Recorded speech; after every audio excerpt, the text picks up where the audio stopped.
మనం BRS party గతంలో 10 ఏళ్ల పరిపాలన విషయంలో కూడా కాంగ్రెస్ ప్రభుత్వం ఎన్నికల ముందు ఎన్నికల తర్వాత మొదట్లో కూడా చాలా విమర్శలు చేసింది. మొత్తం ఉన్నదంతా పాడు చేశారు, అసలు ఏం లేకుండా చేశారు.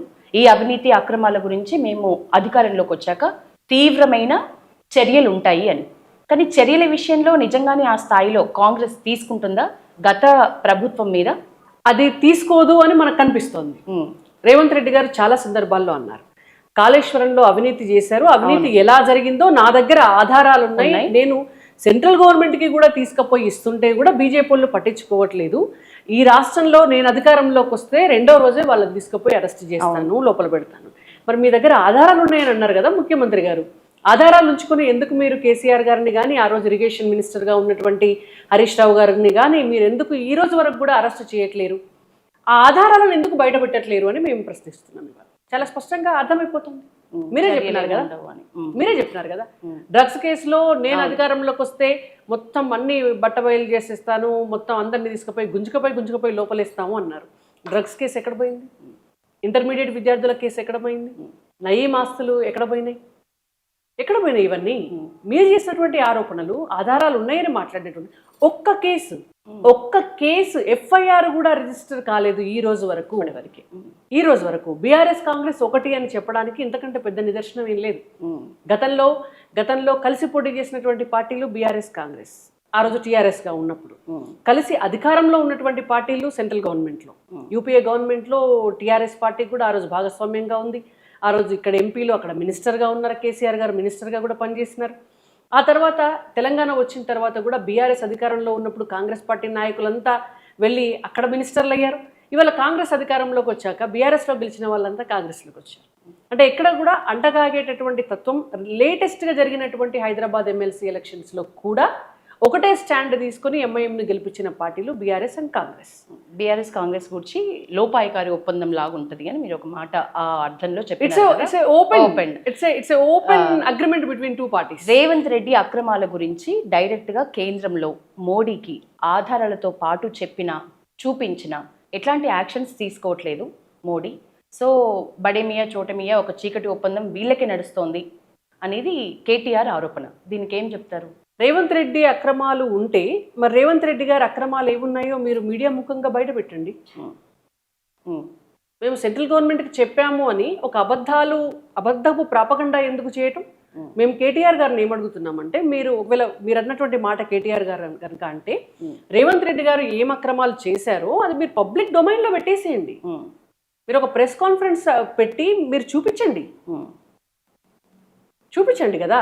అసలు రేవంత్ రెడ్డి గారు ఓటుకు నోటు కేసులో డైరెక్ట్గా కెమెరాలు పెట్టి టీవీలలో టెలికాస్ట్ అయ్యి ప్రపంచమంతా చూస్తే కూడా మీరు 10 రోజులు ఆయన్ని జైల్లో ఉంచి రిలీజ్ చేశారు. ఎందుకు ఆయనకు శిక్ష పడలేదు? ఆయన్ని కాపాడిందే బీఆర్ఎస్ పార్టీ కదా. ఇవాళ మళ్ళీ కేంద్రం పైన భారతీయ జనతా పార్టీ పైన పడటం అనేటువంటిది ఏంటంటే తాత్కాలికంగా ఏదో ఒకటి మాట్లాడాలి పొలిటికల్గా అనేది తప్ప అంతకు మించి ఏం లేదు.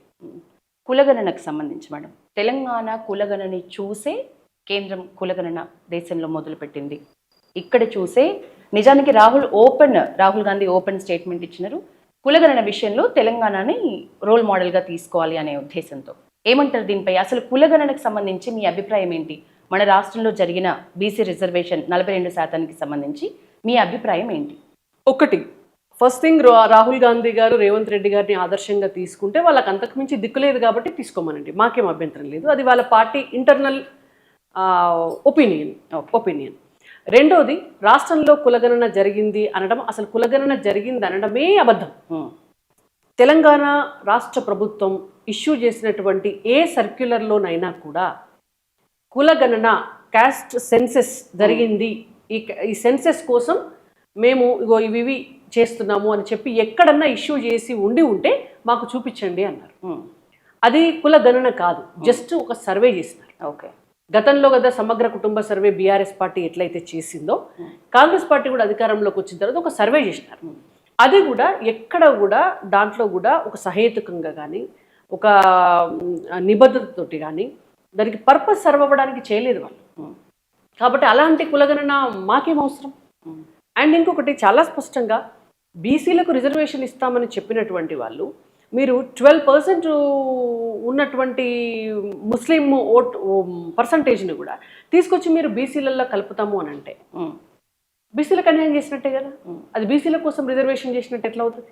మీరు ఇప్పుడు ఏమంటారు, బీసీలకు 42% రిజర్వేషన్ అనేది మీ అభిప్రాయం ప్రకారం కరెక్టా కాదా అంటే, బీసీలకు 42% రిజర్వేషన్ని పెంచి ఏకంగా కేంద్రం ముందు ఉంచాము, పెంచి ఉంచినా కూడా పార్లమెంట్లో ఆ బిల్లు ఆమోదించబడకుండా జాప్యం జరుగుతోంది, అది కేంద్రం దగ్గరే.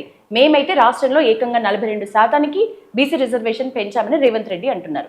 అసలు ఈ రిజర్వేషన్ పర్సంటేజ్ గురించి, ఆ పర్సంటేజ్ విషయంలో మీ అభిప్రాయం ఏంటి? అంటే ఒకటి, ఇప్పుడు వాళ్ళు రాష్ట్రాలకి ఎక్కడైనా కూడా రిజర్వేషన్ పెంచుకునే హక్కు ఉంటుంది.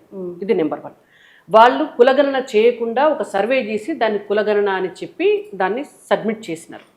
కేసు సుప్రీంకోర్టులో ఉంది. కేసు సుప్రీంకోర్టులో ఉంది కాబట్టి డెఫినెట్గా సుప్రీంకోర్టు ఏం చెప్తుంది అనేటువంటిది మనం వెయిట్ చేసి చూడవలసిందే. మేము ఈ రాష్ట్రంలో జరిగినటువంటి కులగణన విషయంలో అది సహేతుకంగా జరగలేదు కాబట్టి డెఫినెట్గా అది ఒక కులగణన అని మేము భావించట్లేదు. ఒకవేళ బీజేపీ వస్తే కులగణన ఎట్లుండే అవకాశం ఉంది? ఇప్పుడు సెంట్రల్ గవర్నమెంట్ చేస్తుంది కదా. సెంట్రల్ గవర్నమెంట్ నిన్నగాక మొన్ననే ఒక అనౌన్స్మెంట్ ఇచ్చింది, డెఫినెట్గా జనగణనతో పాటుగా కులగణన చేస్తాము అని. ఈ కులగణన చేస్తున్నటువంటి క్రమంలో వాళ్ళు ఒక కమిటీని వేస్తారు. అంటే అడగోలుగా ఇక్కడ రాష్ట్ర ప్రభుత్వం చేసినట్టు ఆగమేఘాల మీద చేస్తే అవి అవవు.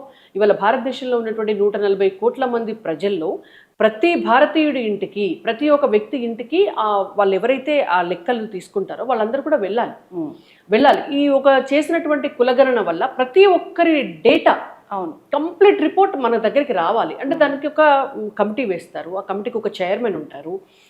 దానికి ఒక విధి విధానాలు ఉంటాయి. ప్రతి రాష్ట్రం నుంచి కూడా, ప్రతి పార్టీ నుంచి కూడా, ఇండివిజువల్స్ దగ్గర నుంచి, మేధావుల దగ్గర నుంచి, ప్రజా సంఘాల దగ్గర నుంచి, బీసీ సంఘాలు, ఓసీ సంఘాలు, ఎస్సీ ఎస్టీ సామాజిక వర్గాలు, మహిళలు, యువత అందరి దగ్గర నుంచి కూడా ఒపీనియన్స్ తీసుకుంటారు. ఇవన్నీ కూడా ఒపీనియన్స్ తీసుకొని అన్నిటినీ కూడా అక్యుములేట్ చేసి ఆ తర్వాత ప్రాపర్ రిపోర్ట్ అనేటువంటి దాన్ని తయారు చేసి సబ్మిట్ చేస్తారు. సో అది డెఫినెట్గా ఇప్పుడు కేంద్ర ప్రభుత్వం చేస్తుంది. మళ్ళీ మేము భారతీయ జనతా పార్టీ రాష్ట్రంలో అధికారంలోకి వచ్చిన తర్వాత చేయవలసినటువంటి అవసరం ఏం లేదు. అది మనకు భారతదేశానికి మొత్తం కూడా సరిపోతుంది.